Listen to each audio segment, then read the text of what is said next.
Here we go. Let's bring him in. And my man, Antonio Hall, as we talk a little ball with Hall here on the Sam Bourquin Show, AM 1310 WDPN. Coach Antonio, how we doing this afternoon? Doing great. Happy to be here, Sam. How are you? I'm happy you're here too, my friend. I'm doing really, really well. Well, here we are. We said it 7 days ago, and here we are.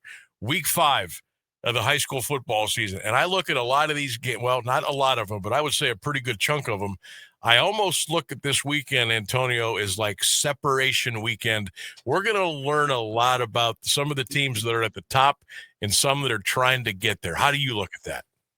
Same. There's a lot of teams who've had a lot of success early in the season, whose schedule really aren't that difficult, but now they're moving into some more challenging teams. So we'll see how those teams stack up moving into weeks 5, 6, and 7.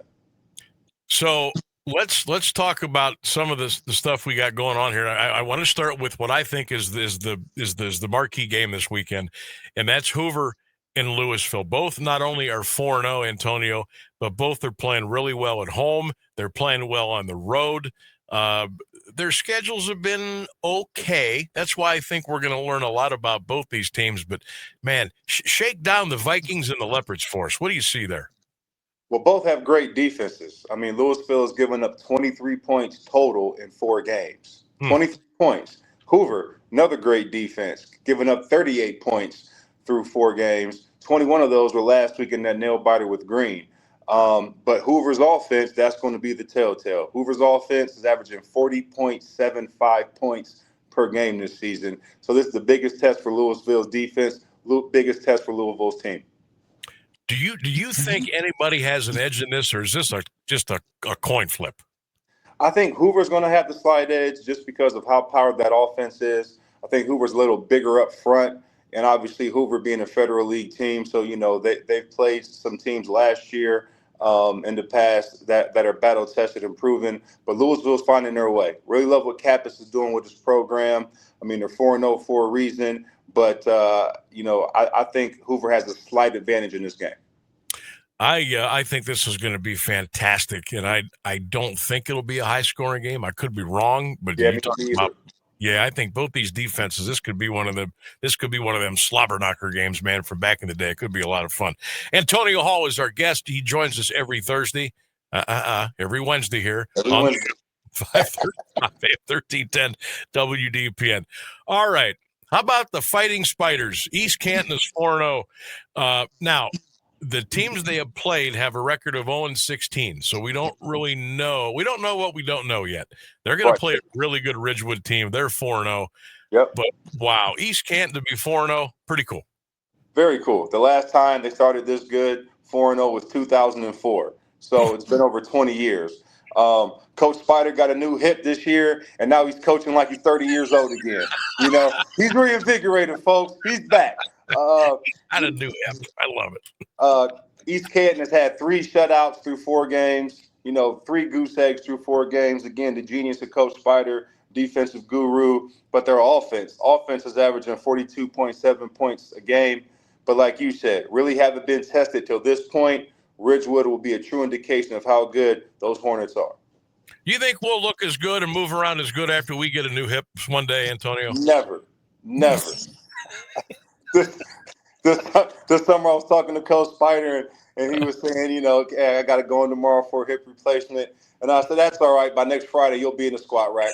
Give me my belt. I need my belt. I got to squat. All right. Hey, Minerva, Antonio, they're 3-1. They are turning that town upside down. And they probably should get another one this weekend. That they would be 4. They'd have 4 wins. Talk about the job that Coach Zach has done there.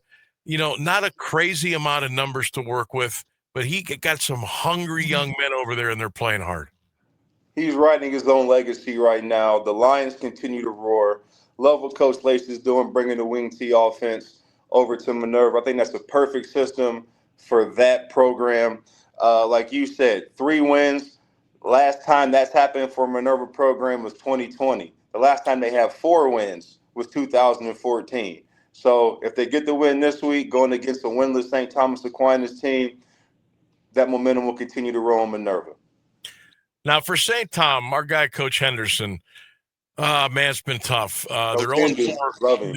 They're 0-4 for the fifth consecutive year. But they're still scrapping. He still shows up every day trying to get those kids to buy in and get some kids from out in the hall to come out and play football.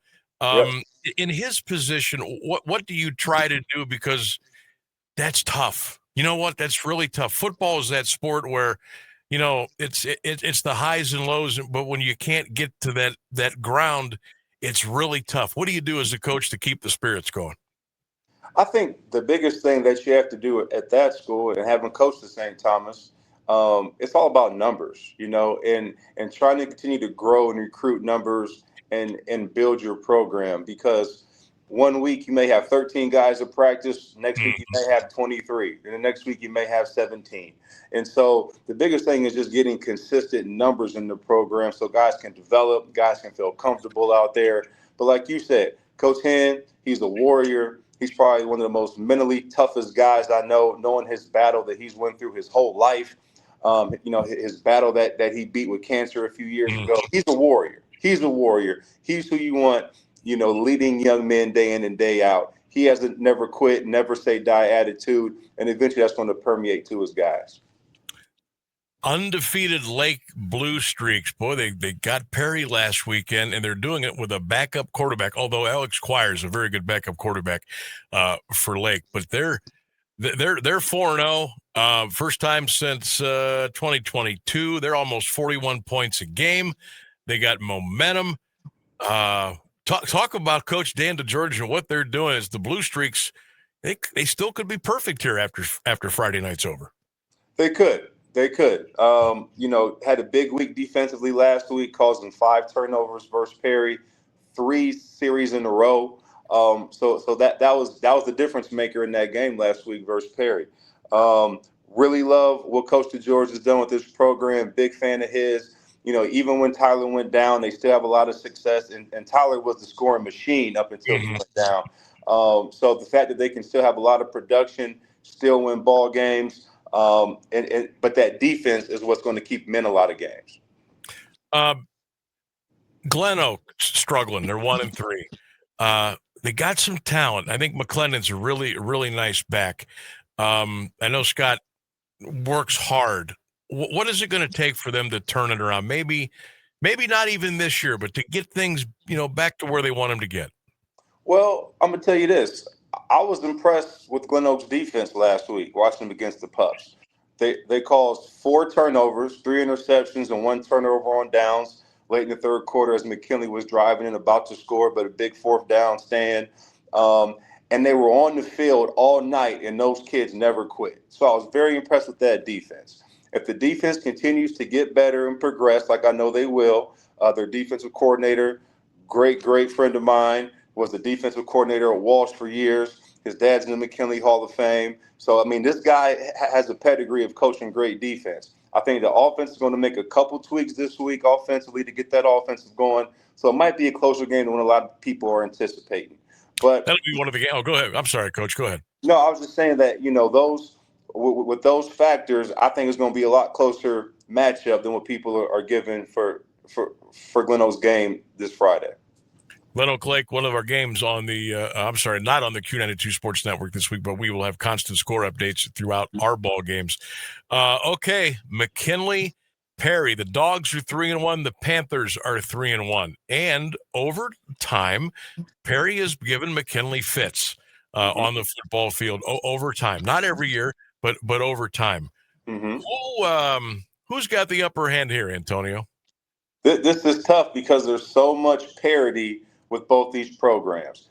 2 first-year head coaches, not only for their programs, but just first-year head coaches in general, with Spencer Leno and Renzi Parnell both doing great jobs establishing their culture, putting their thumbprints on the programs. Both have tremendous defenses. McKinley's defense is led by Shad Davis. He plays lights out. Last week he had 7 tackles, 2 sacks, a strip sack. He's all over the place. Perry's defense is led by Connor Shepard. He's the man-child out there, inside linebacker. So that the defenses, to me, are neck and neck. Both offenses can score both on the ground and the air. Yes, Perry has an air attack, folks, believe it or not. Um, Perry has two great skill guys on the edge, and Foster and Wilson. Both of them play wide receiver, defensive back, return kicks. McKinley has DJ Britt and Darius Hill. Both of those guys make tremendous plays all night on the perimeter. But the difference maker to me in this game is going to be special teams. Special teams, I think, has a slight edge going towards McKinley. 4-year starter at kicker Thomas Mankowski is perfect on the year so far in field goal and extra points. Also, he has numerous touchbacks on kickoffs, so offenses aren't getting great field position. Darius Hill is tremendous back there, returning kicks for the Pups. So to me, I give the slight edge in special teams to the Pups, and that might be the difference maker in Friday's game.